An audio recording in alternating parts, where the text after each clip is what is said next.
के मालिक मुखिया हैं, होंगे, उनकी उपस्थिति में पार्टी के संविधान प्रस्तावना और प्राथमिकताओं को स्वीकार करते हुए घोषणा की जाए कि भीड़ जुटाकर गांधी मैदान में सभा करके की जाए। वहां यादव जी खड़े हैं, उनको माइक दीजिए। जी बताइए।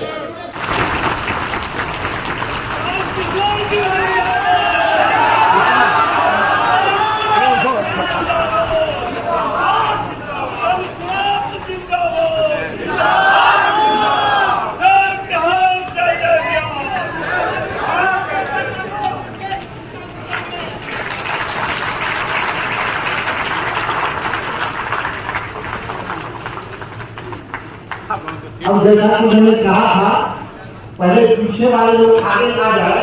अब विधिवत दूसरे सेशन की कार्रवाई शुरू करेंगे। इससे पहले श्री प्रसाद किशोर जी आ गए हैं। जनसुराज परिवार और आप लोगों की तरफ से तबके को हिस्सा मिले, लेकिन वह हिस्सा जाति आधारित नहीं हो करके काबिलियत आधारित। और जाति और काबिलियत अलग अलग चीज नहीं है। हर जाति में काबिल लोग हैं जी, और हर काबिल आदमी की कोई ना कोई जाति है। और इसमें वो दूसरे दलों वाला झगड़ा वाला बात मत कीजिए। हर जाति में काबिल लोगों की कमी नहीं है, और जितना से बड़ा काबिल आदमी है उसका भी कोई जाति है। अगर नियत ठीक है तो ये सामंजस्य बैठाया जा सकता है। जी जी, बस बिल्कुल आप चिंता मत कीजिए। मुझे यही कहना। हम लोग अरविंद जी अपना परिचय। गुजरात और महाराष्ट्र जाना पड़े वो स्थिति बदलने का कुबत सिर्फ और सिर्फ बिहार के लड़कों में है, आप में है। वो कह रहे हैं कि एक कैंप में रहने वाले लड़के, आपका प्रोफाइल अगर कोई कागज पर लिखेगा तो आप किसी बड़े बाप के लड़के नहीं हैं। आप IIT IIM गए हो, इसका ये कोई जरूरी नहीं है। आप में से मैं कहता हूं कि ये जो वाहिनी के लोग हैं, ये शंकर की का बारात है। अलग अलग तरह के वेशभूषा वाले हैं, लेकिन शंकर के बारात के आगे कोई बारात टिकने वाली नहीं है। कोई बारात टिकने वाली नहीं है।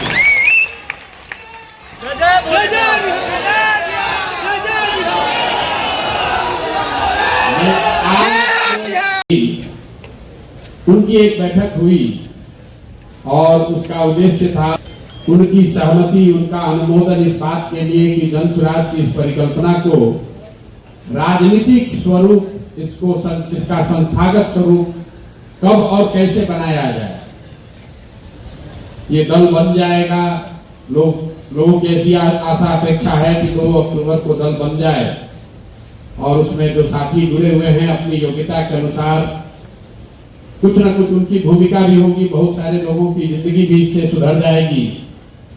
लेकिन ये इस पर निर्भर है कि वो क्या करते हैं, उनकी क्या क्षमता है। लेकिन जितने आप साथी यहाँ बैठे हैं वाहिनी के, मैं आपको कैमरे पर, मंच पर इसको वीडियो से रिकॉर्ड करके रखिए। जनसुराज का जो हो सो हो। आप जो युवा साथी अपना जीवन खपा रहे हैं इस कठिन परिस्थिति में, आपके जीवन की जिम्मेवारी जनसुराज की है। जब नेता बनेगा तो बनेगा, बने कि न बने, जो नेता बनेगा वो बनेगा। कोई जीतेगा, कोई हारेगा, किसी को टिकट मिलेगा, कोई छोड़कर भागेगा। लेकिन जो वाहिनी के लोग हैं, आपके कंधे पर चलकर ये पूरी परिकल्पना बिहार के घर घर में पहुंचनी है।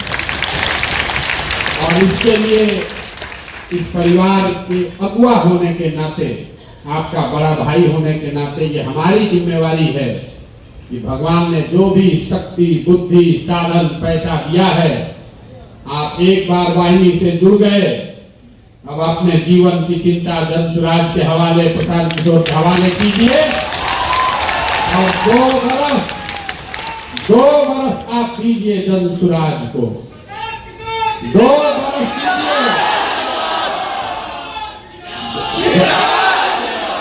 2 बरस दीजिए।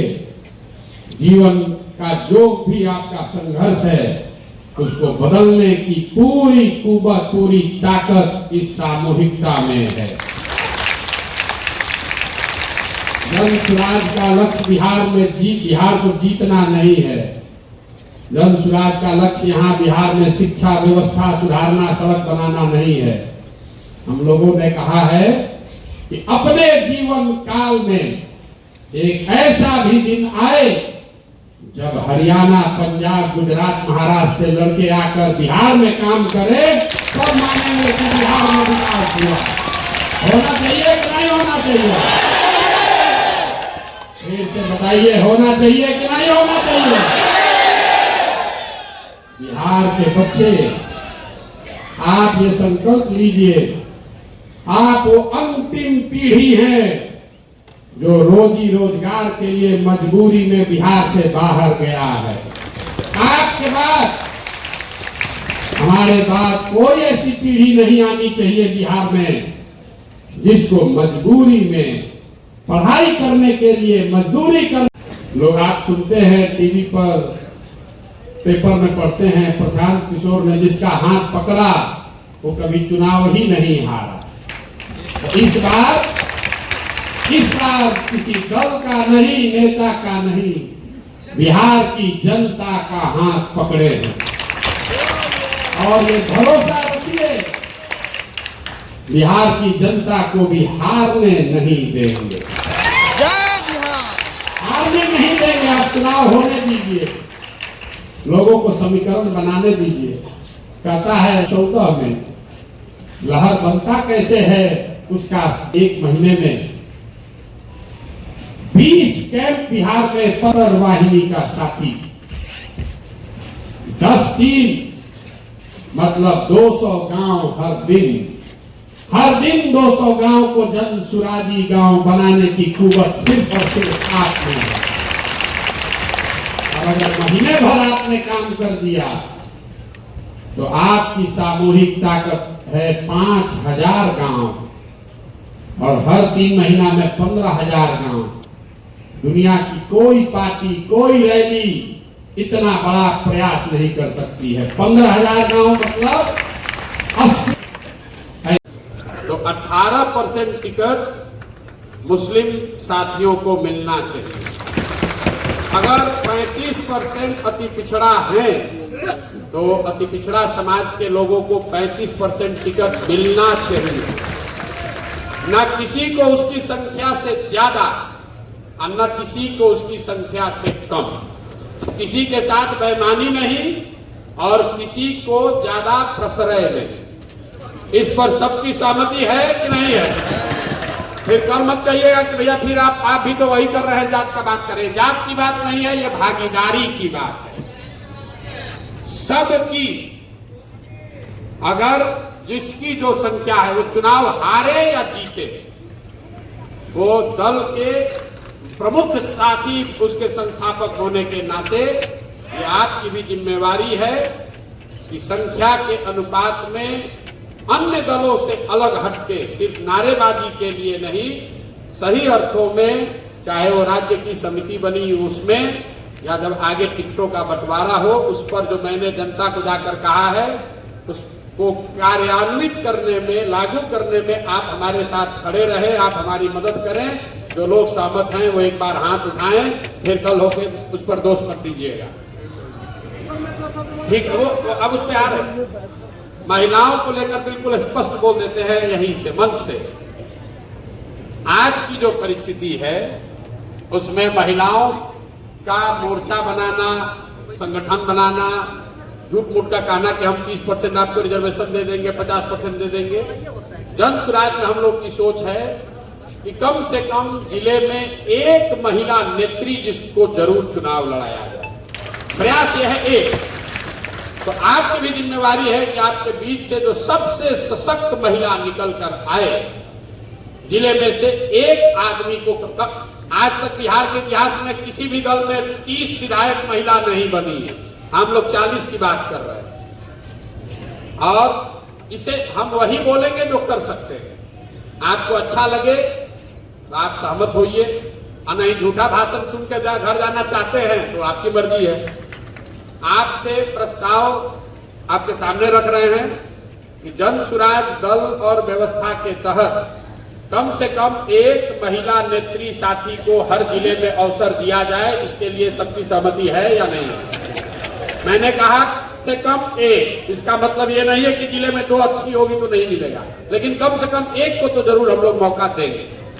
इन बात ध्यान रखिए, इन बातों को जन स्वराज के संविधान में शामिल किया जाएगा, इन बातों को संविधान में लिखेंगे, ताकि ऐसा न हो कि आज मन से कह दिया और फिर वो चीज न मिले।